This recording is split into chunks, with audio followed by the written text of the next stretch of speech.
সম্মানিত দর্শক শ্রোতা, আসসালামু আলাইকুম। আজকে একটা গুরুত্বপূর্ণ বিষয় নিয়ে আপনাদের সাথে শেয়ার করছি। 25শে মার্চ 1971 সালের যে সার্চ লাইট শুরু হয়েছিল, 26শে মার্চ ঘোষণা দেওয়া হয়েছিল এই দেশ স্বাধীনের। অর্থাৎ 1971 সালের 26শে মার্চ। সেই 26শে মার্চের পূর্বে 25শে মার্চ সেই কালো রাত।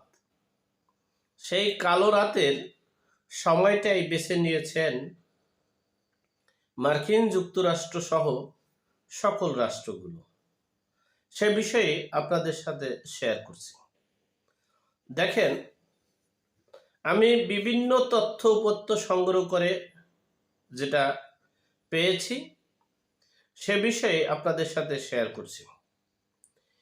আপনারা দেখেছেন, নির্বাচনের জন্য হোক, ভোটের জন্য হোক, যেভাবেই হোক না কেন, ডোনাল্ড ট্রাম্প বলেছিলেন যে বাংলাদেশে সংখ্যালঘুদের উপরে নির্যাতন নিপীড়ন চালাচ্ছে শেখ হাসিনার অবর্তমানে। এরপরে আপনারা দেখেছেন বিভিন্ন সময়ে বিভিন্ন টুইট তিনি করেছেন। এরপরের বিষয় হচ্ছে তিনি এবং বাংলাদেশ সহ বিভিন্ন রাষ্ট্র প্লাস ভারত এবং বিশ্ববিখ্যাত পত্রিকা টাইম ম্যাগাজিনেও স্থান পেয়েছে বাংলাদেশের অবস্থান সম্পর্কে। বাংলাদেশ যে জঙ্গি এবং তালেবানি রাষ্ট্র সেটা ইতিমধ্যেই একাধিকবার প্রমাণিত করেছেন। যেভাবেই হোক না কেন, আপনারা শুনেছেন বা জানতে পেরেছেন, অথবা আমার এই ভিডিওর মাধ্যমেই আপনারা জানতে পেরেছেন যে মার্কিন যুক্তরাষ্ট্র সহ পশ্চিমা রাষ্ট্রগুলো একটা এনজিও সংস্থাকে দায়িত্ব দিয়ে থাকে যে বিশ্বের কোন কোন রাষ্ট্রগুলো জঙ্গি রাষ্ট্রে তালেবানি রাষ্ট্রের দিকে, তালেবানি রাষ্ট্র সেটা তুমি ওরা জরিপ করে বের করবে, এজন্য অনেক ডলার তাদেরকে দিয়ে থাকে। সেই এনজিওটি বাংলাদেশের অবস্থান ৩য় নম্বরে হয়েছে জঙ্গি সন্ত্রাসী রাষ্ট্র হিসেবে। সেটা কিন্তু প্রমাণ করেছে প্রুফ দিয়ে। এরপরে দেখেছেন, আপনারা শুনেছেন যে সেনাপ্রধান ওয়াকারুজ্জামান দেশ ত্যাগ করার পর দেশে একটা সিন্ডিকেট শুরু করেছে। সেটাও কিন্তু আমরা বলেছি, কিন্তু সেই সিন্ডিকেটটা সফল করতে পারেনি। পিনাকি ভট্টাচার্য তিনিও বলেছেন যে এই ডক্টর ওয়াকারুজ্জামান এবং রাষ্ট্রপতির অবসানের সম্ভাবনা আছে।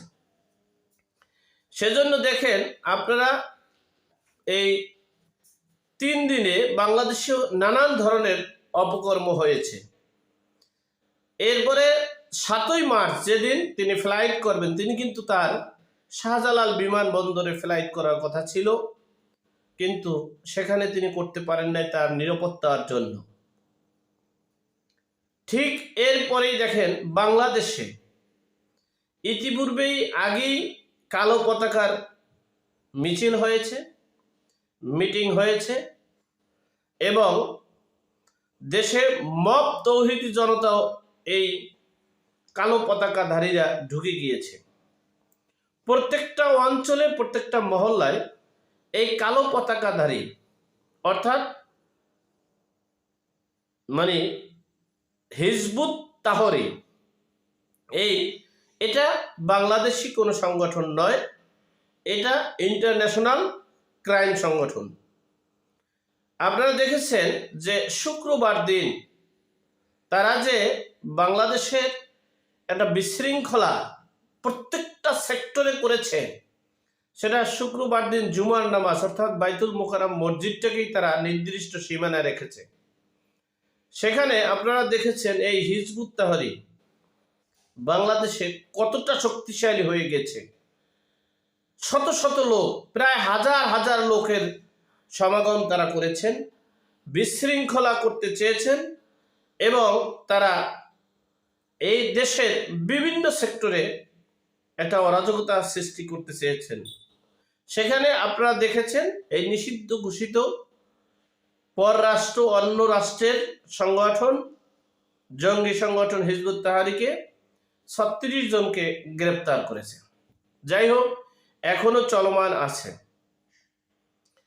আপনারা যা জানতে পেরেছেন যে বাংলাদেশের তৌহিদি মব জনতা এটা কোন রাজনৈতিক দলের এবং তারা যে কোনটা দল সেটাই বোঝা মুশকিল। অর্থাৎ বুঝতে হবে মিশ্রিত এখানে একটা সংগঠন ঢুকে গিয়েছে, যেটা বাংলাদেশের প্রতিটা ডিপার্টমেন্টে বিশৃঙ্খলার সৃষ্টি করছে। এটা বিশ্ববাসীর কাছে এবং সারা দুনিয়াতে এবং জাতিসংঘের কাছে সকল জায়গায় তথ্যটা পৌঁছে দিতে পেরেছে। সেটা ভারত এবং এই মার্কিন যুক্তরাষ্ট্রের নবনির্বাচিত প্রেসিডেন্ট ডোনাল্ড ট্রাম্পের এই প্রশাসনিক নেতাকর্মীরা। আপনারা জানেন সবচেয়ে বড় একটা গোয়েন্দা সংস্থার প্রধান যিনি তুলসী গ্যাবার্ড, এই তুলসী গ্যাবার্ডের মাধ্যমে সবকিছু সকল রাষ্ট্রে প্রচার প্রসারণা চালাচ্ছে।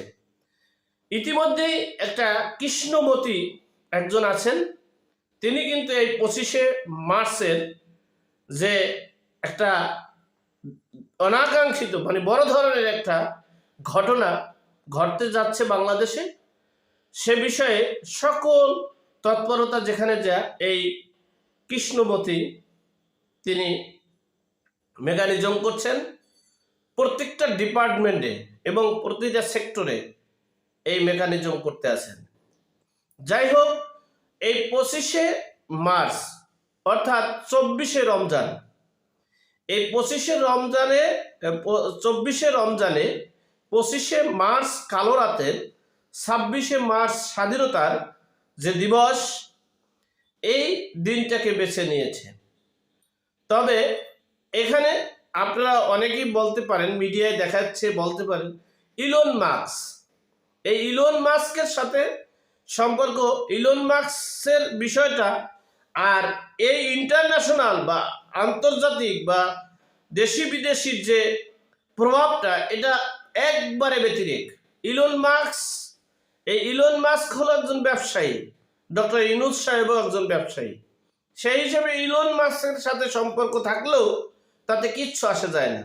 কৃষ্ণমতী হচ্ছেন ডোনাল্ড ট্রাম্পের একবারে বিশ্বস্ত একজন হাতিয়ার। সেই কৃষ্ণমতীর মাধ্যমে তুলসী গ্যাবার্ড সহ বিশ্বের সকল জায়গায়, আবার ঠিক এই মুহূর্তেই জাতিসংঘের মহাসচিবও বাংলাদেশে অবস্থান করবে।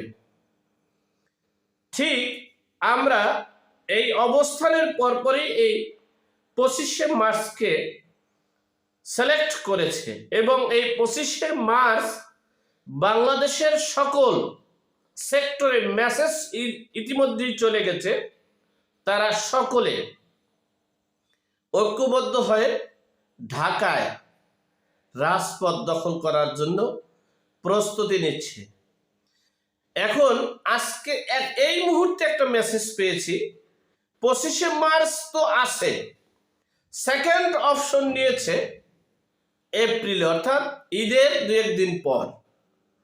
25শে মার্চ যেহেতু একটা রমজান, এই রমজানের সময় তারা বড় ধরনের একটা সিস্টেম করে নিয়েছে, কিন্তু সেটা যদি রমজান অন্যান্য বিষয়টা বিবেচনা করে তাহলে হয়তো বা ঈদের 2-1 দিন পরই এই বড় ধরনের একটা ঘটনা ঘটতে যাচ্ছে। সেখানে টোটালি আমাদের ব্যর্থতা। কারণ হচ্ছে আমরা 5ই আগস্টের পর থেকে আমরা যে দেশের যে সন্ত্রাসবাদ, জঙ্গিবাদ, মব তৌহিদি জনতা, মব জাস্টিস, মব কিলিং, এমনকি নির্বিচারে হত্যা, মানে এমন কোনো ঘটনা, এমন কোনো কর্ম নাই আমাদের এই শাসন আমলে হয়নি। পৃথিবীর ইতিহাস বিরল। পৃথিবীর এমন কোনো রাষ্ট্র নাই যে বাংলাদেশের বর্তমান অবস্থাকে ঘৃণা করে নাই, ঘৃণা করতেছে। সুতরাং এই আমাদের ব্যর্থতার কারণে আমরা মনে করছিলাম আওয়ামী লীগ হয়তো বা আগামী 20 বছরে ক্ষমতায় আসতে পারবে না, কিন্তু আমরা কোনো সেক্টরেই সফল নয়। একটা সেক্টর দেখাতে পারবো না যে আমরা সফল হয়েছি। এই আমাদের ব্যর্থতার কারণে, দেশের বিশৃঙ্খলার কারণে, দেশের অরাজকতার কারণে, দেশের মানুষ মানে নিরাপত্তাহীনতার কারণে আমরা ব্যর্থতার দিকে ধাবিত হচ্ছি। এবং সেই ব্যর্থতাকে পুঁজি করে আন্তর্জাতিক মহল এবং দেশি বিদেশি সকল শক্তি একত্রিত হয়ে দেশের সর্বশক্তি দিয়ে তারা কামব্যাক করতেছে সফলতার সহিত। যাই হোক, সর্বোপরি কথা হচ্ছে এখন দেখার বিষয় ডক্টর ইউনূস সাহেব এবং তার লোকজন মিলে, তার সরকার আইন কাঠামো কতদূর সফল করতে পারে। তবে তাদেরকে একটা মেসেজ দিচ্ছি, বিশ্বের সকল রাষ্ট্রগুলো কিন্তু ভিতরে ভিতরে এক হয়ে গেছে। 25শে মার্চ যদিও তারা এই মানে 2-1 দিন আগে পিছনে করে, তারপরেও কিন্তু বাংলাদেশের এই যে আদিবাসীদেরকে গ্রেপ্তার করে বেঁধে এরপরে বাংলাদেশে পাঠাবে। 500 জনকে কেবল গ্রেপ্তার করে আটক করছে।